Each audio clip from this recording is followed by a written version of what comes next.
Hello friends, ఇప్పుడు మనం చూస్తుంది ఒక resale 3 BHK east facing duplex flat అండి. ఇది మంచి ప్రైమ్ లొకాలిటీ, మాతృశ్రీ నగర్ అని ఉంటుంది, హుడా లేఅవుట్, మియాపూర్ మెట్రోకి పక్కనే. అండ్ 1 కిలోమీటర్ ఉంటుందండి మియాపూర్ మెయిన్ రోడ్ నుంచి కానీ మెట్రో నుంచి ఈ అపార్ట్మెంట్కి. ఇది స్టాండర్డ్ అపార్ట్మెంట్ G+5. సో ఇది వచ్చేసి డ్యూప్లెక్స్ అనమాట, 3 BHK.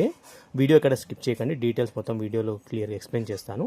ఇది 4th and 5th ఫ్లోర్ కలిపి, top floor 5th floor, 4th and 5th కలిపి డ్యూప్లెక్స్ ఉంటుంది. మనకు 4th ఫ్లోర్లో వచ్చేసి ఇది హాల్, డైనింగ్, కిచెన్ ఉంటుంది, బెడ్రూమ్ ఒకటి, అటాచ్డ్ వాష్రూమ్ ఉంటుంది. అండ్ మనకు 5th ఫ్లోర్లో 2 బెడ్రూమ్స్ విత్ అటాచ్డ్ వాష్రూమ్ ఉంటుంది, అండ్ హాల్ ఉంటుంది, అండ్ పూజా రూమ్ కూడా ఉంటుంది, బాల్కనీ కూడా ఉంటుంది.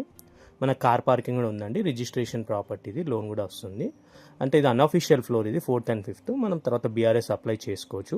5 years ఓల్డ్ అపార్ట్మెంట్, ఇది స్టాండర్డ్ అపార్ట్మెంట్. అమ్యూనిటీస్ అయితే కార్ పార్కింగ్ ఉంటుంది, బోరు మాంజీరా వాటర్ ఉంటుందండి, లిఫ్ట్, పవర్ బ్యాకప్ అయితే ఉంటుంది. మంచి ప్రైమ్ లొకేషన్ ఇది కూడా. ఇది వచ్చేసి మనకు 5th ఫ్లోర్, ఇది టాప్ ఫ్లోర్, చిన్న పూజా రూమ్. ఇది అంతా కూడా మనకు హాల్, లీవింగ్ ఏరియా. ఇది మనకు డ్యూప్లెక్స్ స్టెప్స్. ఇవి మొత్తం ఫాల్ సీలింగ్ అయితే చేసే ఉంది. అండ్ ఓనర్ మొత్తం వుడ్ వర్క్ చేయించి ఇస్తానారండి ప్రైస్లో. ఇదే ప్రైస్లో నేను డిస్క్రిప్షన్లో మెన్షన్ చేశాను ప్రైస్ డీటెయిల్స్. ఒకవేళ వుడ్ వర్క్ వద్దు అనుకుంటే మనం ప్రైస్ కూడా నెగోషియేట్ చేసి మాట్లాడుకోవచ్చు.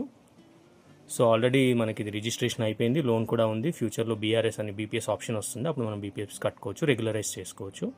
సో ఏమైనా డౌట్స్ ఉన్నా కింద డిస్క్రిప్షన్లో మా కాంటాక్ట్ నెంబర్స్ ఉన్నాయి, సైట్ విజిట్ చేయొచ్చు. ఇంకా ఫర్దర్గా ప్రాపర్టీ డౌట్స్ ఉంటే ఓనర్తో మాట్లాడచ్చండి. ఛానల్ని సబ్స్క్రైబ్ చేసి సపోర్ట్ చేయండి. Thank you.